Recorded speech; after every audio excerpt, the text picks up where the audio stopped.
Here's Johnny. I think it's live now. Go ahead, John. Welcome everyone to another wonderful day of the Mardox Daily Live Chat, brought to you every day, Monday through Friday at 3 p.m. Eastern Standard Time. Yeah, how you doing? Thanks for tuning in. And remember, there's three important things that we would like for you to do. If you can subscribe, like, and comment on the video channel here. Yeah, especially comment, because yeah, we like to know things. And oh, Nelson, your mouth is moving, but I hear nothing. That's perfect. Like, it's perfect. Yeah, it's perfect. It was like John was waiting for me to put my thumb up, 1, 2, 3. But I'm doing all the control room stuff here, so I'm just the engineer today. No, that's good, Nelson. You keep silent. That's real good. Yeah. Kidding. Yeah. You just keep on kidding. Am I really kidding? John, don't look too damn serious, buddy. You're gonna let it all out. Oh, that didn't sound right. Okay, so today's topic was brought to us by Michael Kustra, who's not here. Shame on you, Michael. You better have a the topic's letting it all out. Michael, you better have a doctor's note. But anyhow, his topic was in regards to videos that he's been seeing. He has a product that he wants to sign up to. He was interested in signing up to. And like I usually do, I tell our users to go and do research, look at other people's videos, look at comments that have been left, reviews, and see what's been said. And he noticed a lot of videos that were made, reviews of this product, and they're all negative. And in turn, right after the review's done, or near to the end of the person's review, they say, but if you're interested, you can come over here and sign up. Or they have the links in the description to these other programs, which happen to be owned by that person. So and that's why I don't trust reviews. There you go. There you go. So how can we determine whether or not a product is good or bad then, Josh? Easy. The best way I look at it is you have to go backwards. You find out who the person is, and you look at their last products, and you look at the support forums from the last product. Right. Because if they ain't supporting the shit, you'll find out. Yeah. Okay, you're talking support forums like actual, like in my case for PHP. When I go to a forum, or like Warrior Forum, for example, where a lot of people like to advertise those kind of products. Yeah. Those places, you can look at the previous products they've done and find out real quick, are they, supporting their old stuff or not? If they're not supporting their old stuff, the chances of them supporting the new stuff is slim to none. Also, the other things I look at, and I know Belinda will argue with me on this one, if they have a one-time fee only, I am usually going to fight. I'm not usually going to buy it because I don't think they have the money to support it long-term. And yet you buy from AppSumo. Yeah, I do. And that's one-time fees. And they're startups. But those are not all one-time fees. Those are one-time fees for people that are on AppSumo. The rest of them are monthlies. So but people are buying from AppSumo so they can get the special deal one time. That's the whole point. Yeah, I know. And that's fine. But if they don't have an ongoing revenue model, how are they going to support it long-term? I buy yearly thing. I have yearly fees to sell my software. I have no problem with annual fees. I pay those all the day. But I get special deals. Annual fee, and it's not one some kind of like entry special, I don't think they can support the product long term. But there's exceptions, because I have five softwares that I've had for. One was for 3 years, one was for 6 years, and one was for 5 years. Okay, they were one-time purchases. And they're always getting free updates and upgrades, and they've always supported it. Now, there are exceptions, and I do have those exceptions, but I've also had yearly and monthly products that were crap. So it doesn't always determine. I know what you're saying. Normally, it would be that. I get that. But I have a little bit of all types of software with all different types of. I just try to stay away from monthly if I can. So if I get deals and I get I get bulk pricing, it just depends on the situation. So, but I always use the reliable software because I know there are a lot that don't get supported one way or the other. The other one I look at is if they have a 100% commission model, the chances are they don't have any money to support the model. Right. Because if they're giving 100% of the money away, how do they fund the support? Well, usually there's an admin fee, and then there's a separate payment that you give to your sponsor. That's the ones I've always usually had. I don't have any problems with people that are giving a 50% referral fees. I understand that, but when you give like the Warrior Forum, some of these places are doing like 100% front end.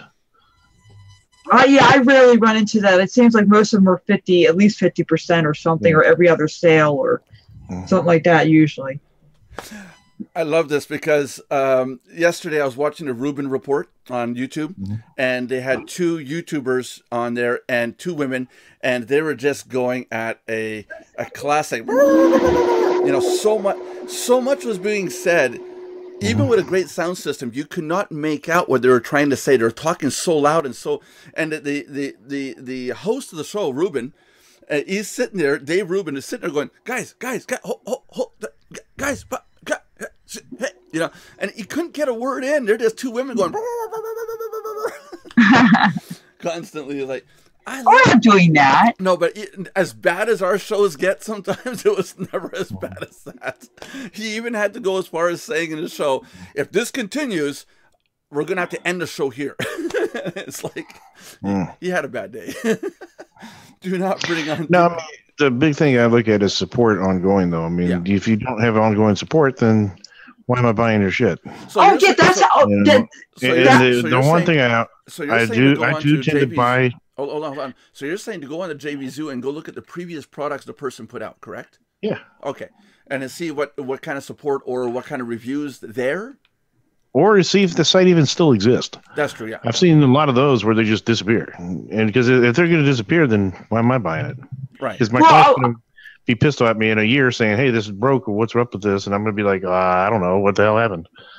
Well, that's true, though, because first off, I look at reviews and I look to see if they list the pros and cons. I mean, sometimes it's a chance you take because you're not always going to know if every review is authentic. Although I do real ones, but when you're looking at other people, usually you can tell when they're definitely fake, but not always. Okay, so you have to. Really, I mean, I know that they're real sometimes when it's obvious, like they're complaining or they say, well, this is good, but this part has to be fixed. So then I could take that as a real review. Now, there are people that can even trick you that way, but it's rare that I ever find, a situation like that. Yeah, and the other one I look for is if they're in the support forum and they're giving negative reviews, like 1-star reviews, and they're saying, well, I don't know how this works, and I can't figure this out, and I can't do this, and I can't figure this out. And I see that as a consistent basis. I tend to look at those reviews as just those people are just technically not understanding what's going on. And so some people give bad reviews because they don't get it. Yeah, so I discard those reviews and I look at the ones that actually did understand what they were doing, because sometimes you'll find those gems in those ones that look like they have bad reviews, but all it was is the person wasn't very technically savvy. Yeah, right. Yeah. That's it, and that's happened to me. I mean, I have put out a product where people were required to have their own domain name and do FTP, file transfer protocol. And as soon as it hit the FTP part, when I didn't have a tutorial in there on how to do FTP, they're sitting there going, well, I don't understand how to do this, and I don't see why we have to download new software, and it was obvious that these people just were not savvy enough to understand that, you have to be able to upload and download files to and from your own account, your own server. So that gave that one program, that one project a bad name real quick. But yeah, we're gonna fix that. John, what? There's also the fact that like I was going to buy some software a couple weeks ago, but I wrote several support tickets to ask about something before I went ahead and bought it, and they never got back to me. So right there tells me I won't do business with them. That could be one of two things. That could be they're not doing tech support, or they're not doing tech support for people that don't pay. So how do they expect people to pay if they won't even give? Exactly. Well, that's their loss, not mine. No, but that's what I was saying the other day. That we can't discriminate when someone comes and wants to talk to us or join. We can't discriminate just because they're a free member or they're coming from a certain country or a certain location. We have to treat them all equally because you don't know. Are you kidding me? Shit, we do it all the time in WordPress. What do you mean? Meaning, if you go in there and that's a freemium model, the free plugin usually doesn't get very good support, but the premium people get great support. Well, yeah, that's it. That usually caters into the free ones because if they're getting adding on features and fixing bugs, it usually is fixing the free one as well. Yeah, but but the free person, you're still giving support to the free, just maybe not right away, maybe like 3-4 days later, kind of thing, right? I read. No, I mean they're not even support. Some of them don't even support the free one. They say if you want support, you got to pay. You have to pay. Okay, but if I have a question about software that I want to buy, I would think you'd want to answer it so that I give you my money. Yeah, I would think so too. That'd be my policy. If anybody opens a ticket and says, "What is it?" I'm not going to spend hours talking to them. If you're doing a freemium model, it should be simple enough that you should be able to install it, use it, and then basically there's a feature in there that you want access to that's locked without being able to pay, and that's how they make their premium. Right. Well, see, this is $1,000 software, okay? And when I read some of the reviews, some people are having trouble getting support who bought the software. So they're getting bad support even after buying it. It's bad enough that people will love and romance you, so to speak. And then once you buy or join them, then they still like love and leave you. But this guy, apparently the maker of the product, he's like giving support before or after you buy it. So forget that. Yeah, but guys, we were totally off topic here, by the way. We're talking about we're talking about software and distribution. We're talking. The original topic was people that do reviews in order to promote their product and put down other people's products and services. Well, yeah, that's true. I mean, and a lot of that is the fake reviews are constantly out there. And the states, it's actually illegal. Yeah, well, it's more and more is what I'm saying. You get fined massively here. Yeah, I'm seeing more and more. John, what do you think? What have you experienced? Like I said, I wish Michael Kustra was in here. Michael. Usually you see the opposite here, though. Usually everything's positive, and you got affiliate links to everything, and you can't figure out that it's negative. Yeah, it's overly positive. But go ahead, John. What are you going to say? Yeah, it's off. You have to do a lot of research, and sometimes you have to do a lot of digging because there's so many reviews, right? And then you realize that they're really like glorified advertisements, and you have to keep searching and maybe try some other things to about the product or whatever to see if you can find anything, people saying, other people are saying positive or negative, and to the point where you realize that it's not an advertisement, because most days, most of the time, they're just glorified advertisements for something, or they're just, they're just putting down some product so that they can offer theirs. You have to really be careful. It's difficult these days. It's kind of trial and error sometimes, but you really have to investigate, especially if it's something you're going to spend some money on. You really have to investigate, because there's a lot of falsehood out there today. And there are such a wide variety of offers, and there's such a wide variety of deals, some good, some bad, and so on and so forth. And it's hard to give a blanket judgment on things. So one has to kind of search around, and this is why it's good to have a network, okay, of people. So here we go with the Mardox promo, right? So you can ask other people about it, because like if you're like in the Mardox Skype room, and you say, hey, has anybody ever used blah blah blah blah blah, and so on and so forth. And you go, in your other areas where you have networking connections, and you ask. And but is like you often say, Nelson, one needs to do their due diligence. Yeah. I find there's not enough people doing the due diligence, the research needed behind the scenes. There's not enough. Yeah, people are in too much of a hurry today. That's it. like I said, I really wish Michael was in here because I think he has some examples of sites that he joined up to or tried to join up to. He had the name of the program too, and I was really curious to hear what he wanted to say. So thanks. With negative, he might come in late. You don't know. With negative reviews, sometimes initially you have to take it with a grain of salt until you have other things supporting it, or you get different people from unassociated places also giving negative reviews. Then you can give it some credence, but you have to be really careful because you have, like Michael was suggesting, you have people really bad mouthing somebody's product or service just so they can promote theirs. Yeah, and here, if they don't actually own the product, they could be sued the hell out of by the FTC if they do that.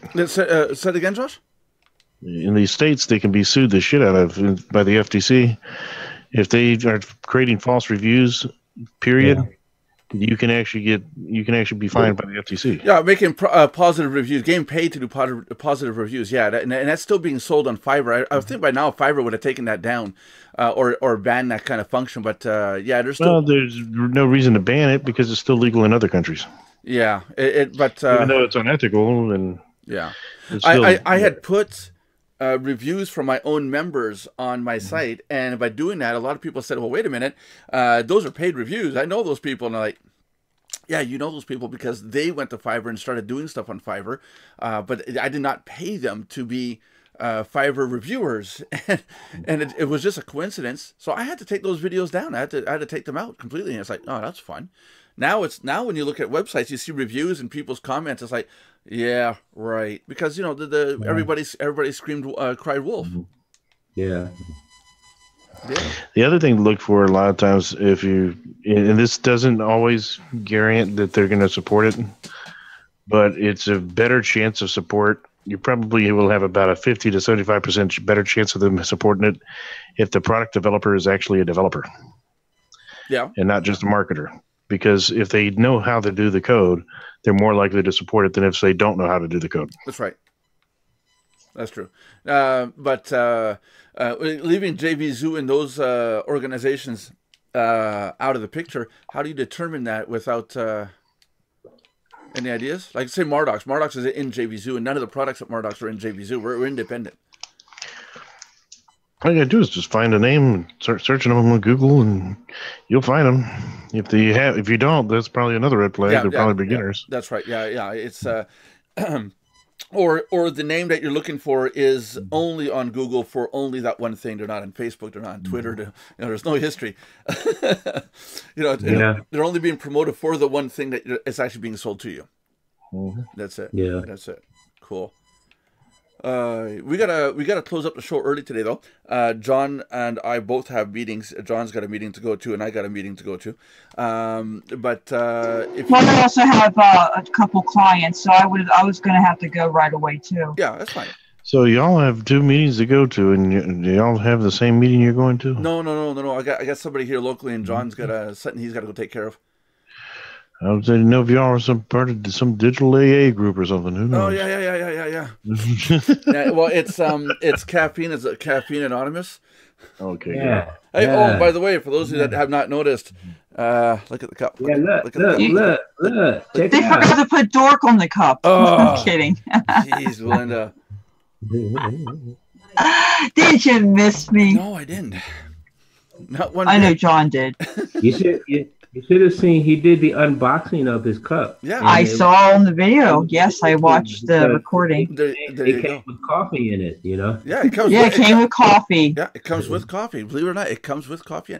Someone's going to want to have the cup now with their name on it. It's like, where's my coffee? I want my money back. But what he doesn't realize is where the coffee really came from. Yeah, we're not going to the Austin Powers scenario. Ew.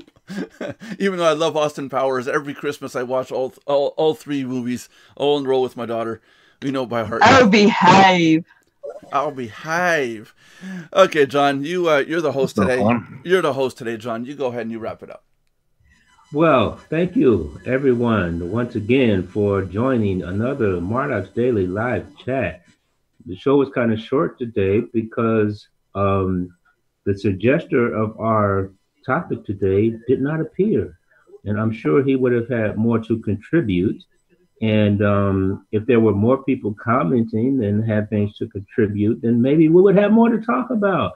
So, but at any rate, some of us, we have things to do today. So this is why we're cutting the show short. Thanks a lot for tuning in. And don't forget to do three very important things: subscribe, like, and comment on the video channel. Look at my pretty nails. And you too can have pretty nails like Nelson Buck. And yeah. And yeah. What am I thinking of? 3 o'clock, Monday through Friday, Eastern time. Right. Give us your topics, comments. Tell us what you want us to talk about. Tomorrow's a tech show, so we're going to talk techie stuff. Whether or not Josh is there or not, but we're gonna talk techie stuff tomorrow. I should actually be here. Yeah, there you go. So we're gonna talk techie stuff, and we're gonna have a good day and God bless everyone. Oh my God! Yes, I will put everybody out of the misery now. Click the button.